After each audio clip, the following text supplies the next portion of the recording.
সাধারণ মানুষের চিন্তা বাড়িয়ে আরও বাড়ছে অ্যাপ ক্যাবের ভাড়া। কেন্দ্রীয় পরিবহন মন্ত্রকের নতুন নির্দেশিকায় ব্যাপক চাঞ্চল্য ছড়িয়েছে। ব্যস্ত সময় বা জরুরি পরিস্থিতিতেই ভাড়া বৃদ্ধির সম্ভাবনা। ব্যস্ত সময়ে প্রায় দ্বিগুণ হতে পারে ভাড়া, অর্থাৎ প্রায় দ্বিগুণ বেশি ভাড়া হাঁকতে পারবেন অ্যাপ ক্যাব চালকরা।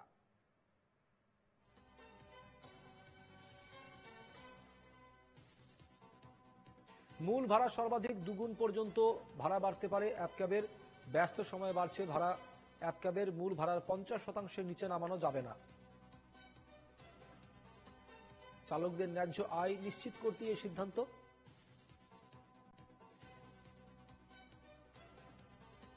যাত্রী সংখ্যা কম থাকলেও যাতে চালকরা ক্ষতিগ্রস্ত না হন সেই কারণেই সর্বনিম্ন ভাড়ার সীমাও বেঁধে দেওয়া হয়েছে। নির্দিষ্ট রুটে মূল ভাড়া নির্ধারণের দায়িত্ব রাজ্য সরকারের উপর থাকলেও সময় বিশেষে ভাড়া সামান্য ওঠানামায় স্বাধীনতা থাকবে অ্যাপ ক্যাব চালকদের। অযৌক্তিকভাবে রাইড বাতিল করলে চালকদের 100 টাকা পর্যন্ত জরিমানা করা হতে পারে, এমনটাই কেন্দ্রের নির্দেশিকা। অ্যাপ ক্যাব চালকদের আয় যাতে সুরক্ষিত থাকে তার জন্য নির্দিষ্ট নির্দেশ কেন্দ্রের। ব্যক্তিগত মালিকানাধীন গাড়ির ক্ষেত্রে চালক পাবেন ভাড়ার অন্তত 80%। কোম্পানির গাড়ির ক্ষেত্রে চালকের ভাগ 60%। চালকদের পারিশ্রমিক দৈনিক, সাপ্তাহিক বা পাক্ষিক ভিত্তিতে দিতে হবে, কোনো অবস্থাতেই বকেয়া রাখা যাবে না।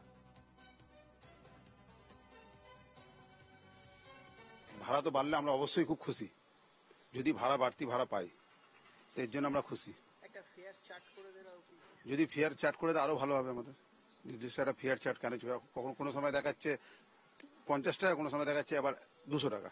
তাহলে নির্দিষ্ট একটা যদি ফেয়ার থাকে তাহলে কাস্টমারও বুঝতে ভালো হবে, আমাদেরও চালাতে খুব সুবিধা হবে। এটা তো অবশ্যই। কারণ আমরা যেভাবে আমরা অনেকদিন ধরে কষ্ট করে আসছি, এখন যদি ভাড়া বৃদ্ধি হচ্ছে অনেকই ভালো, খুবই ভালো লাগছে শুনে। কিন্তু হলে তবে তো স্যার, হ্যাঁ, একটা ওপেন ফেয়ার চার্জ হয়ে গেলে দেখিয়ে দেবে সরকার যে হ্যাঁ এই রেটটা নিতে হবে, সেইখানে খুবই আর আমাদের বুঝতে সুবিধা হবে যে এই রেটটা আমরা পাবো। কিন্তু আমরা যে রেটটা এখন পাচ্ছি ওটা পুরো কনফিউজ আছে যে কি পাচ্ছি আমরা, কি পাচ্ছি গাড়ি মালিক, এসব কিছু বোঝা যাচ্ছে না আমাদের। আমি অনেকদিন পর করলাম, তাতে আমি তো এলাম আর পেয়েছি আর কি। তো ভাড়া বাড়লে কখনোই সুবিধা না সাধারণ মানুষের পক্ষে। সুব্রত শাহ, আমি শালিমার যাব। না, সুবিধা তো খুব একটা হবে না, যেটা ছিল সেরকম থাকলেই মোটামুটি বেটার।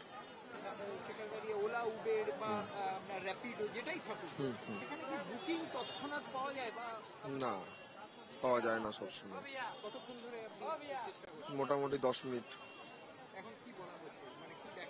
এখনো পর্যন্ত অর্ডার আসেনি, এখনো পর্যন্ত আমার অর্ডারটা অ্যাকসেপ্ট করেনি। না, চাওয়া এরকম কিছু হয় না। যদি আমরা নিজে থেকে দিই তাহলে সেটা তারা অ্যাকসেপ্ট করে। এটা নিয়ে আমি বলবো যে এখন যে কম্পিটিশন মার্কেট, ভাড়া বাড়বে না, ভাড়া যেটা আছে সেটাই আছে, কিন্তু একটা স্বচ্ছতা আনা দরকার। ফেয়ার স্ট্রাকচার এবং সেখানে ফেয়ারের কি রেট, বেস ফেয়ার এবং সেখানে কত % অব্দি বাড়াতে পারে, এগুলো একটা রাজ্য সরকারের নোটিফিকেশন গাইডলাইন হলে কি হয়, এবং এই কোম্পানিগুলোকে নিয়ে সকল স্টেক হোল্ডারদের নিয়ে মিটিং করে এটা সিদ্ধান্ত নিতে হবে, তবে গিয়ে সুষ্ঠু সমাধান হবে। এটা নিয়ে আতঙ্কিত হওয়ার কোনো কারণ নেই। ভাড়া বেশি চাইলেই কেউ ভাড়া বেশি দেবে না, কারণ বেশি টাকায় ভাড়া চাইলে সেই কোম্পানির গাড়ি না চলে লোকে অন্য কোম্পানির গাড়ি চলবে। সুতরাং আমরা চাই না বেশি ভাড়া দিতে লোকেদের থেকে, আমরা চাই ন্যায্য ভাড়া। আমাদের বেশি টাকা দরকার নেই, আমাদের ন্যায্য ভাড়া পেলেই আমরা খুশি।